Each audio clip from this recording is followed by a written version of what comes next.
We are typically taught that the universe operates on a strict divide. On the macroscopic scale, planets, stars, and galaxies move according to the predictable, clockwork laws of classical physics and gravity. At the microscopic scale, atoms behave in chaotic probabilities.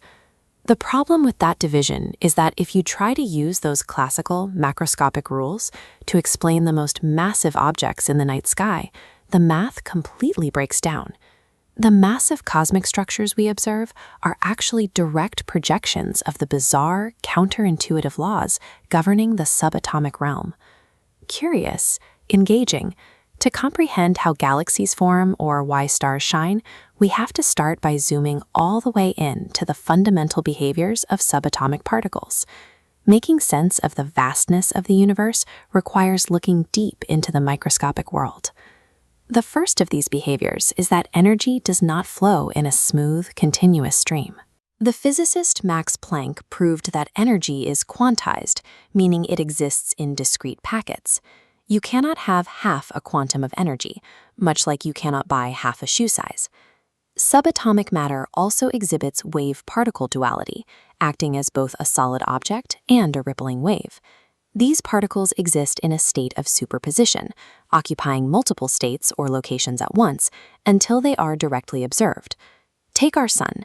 It generates energy through nuclear fusion, an environment where positively charged protons are crammed together. According to classical physics, identical magnetic charges repel each other. That magnetic wall should stop fusion dead in its tracks. Because particles can behave like waves, their exact position is a matter of probability. At any given moment, there is a statistical chance the particle is on the other side of a physical barrier.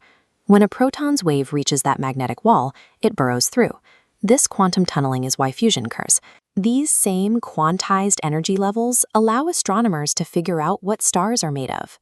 Electrons absorb specific, lumpy packets of light, leaving unique gaps in a star's color spectrum that reveal its chemical makeup. Without these microscopic wave behaviors, our sun would immediately go dark, and the chemical composition of the cosmos would be unreadable. When a massive star eventually exhausts its nuclear fuel, gravity takes over, attempting to crush the remaining matter inward into a single dense point. The collapse continues until it hits a physical limit defined by the Pauli exclusion principle. This law dictates that certain particles, like electrons, are forbidden from occupying the exact same quantum state at the same time. As gravity tries to force these particles together, they push back, creating an intense resistance known as degeneracy pressure. If the collapsing star is massive enough, this subatomic pushback causes the incoming material to violently rebound, blasting the star apart in a brilliant supernova. Even in black holes, where gravity is strong enough to swallow light, quantum rules apply. Heisenberg's uncertainty principle dictates that you cannot perfectly know both the energy and the time of a system simultaneously. Because of this uncertainty, the vacuum of space isn't truly empty. Pairs of temporary virtual particles constantly borrow energy to pop into existence.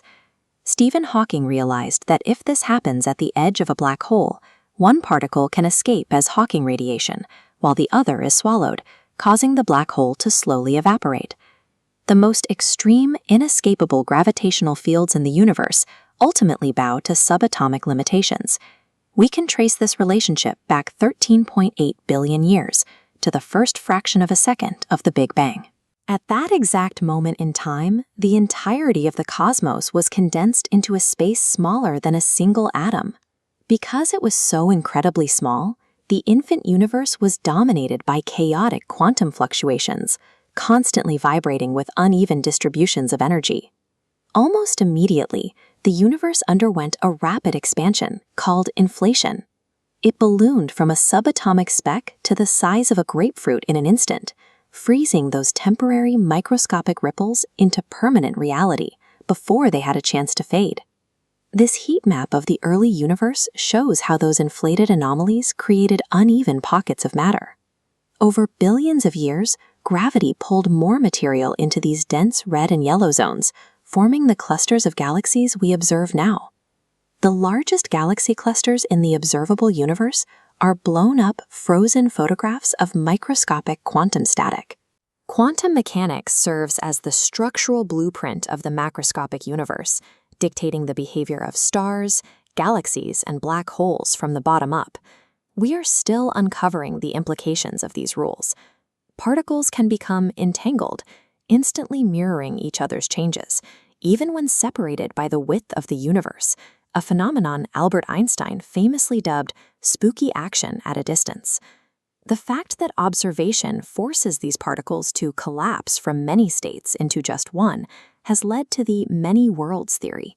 It suggests that every possible quantum outcome actually happens, with reality fracturing into countless parallel versions of the universe. Looking at the stars means witnessing the macroscopic evidence of subatomic rules actively playing out on an infinite stage.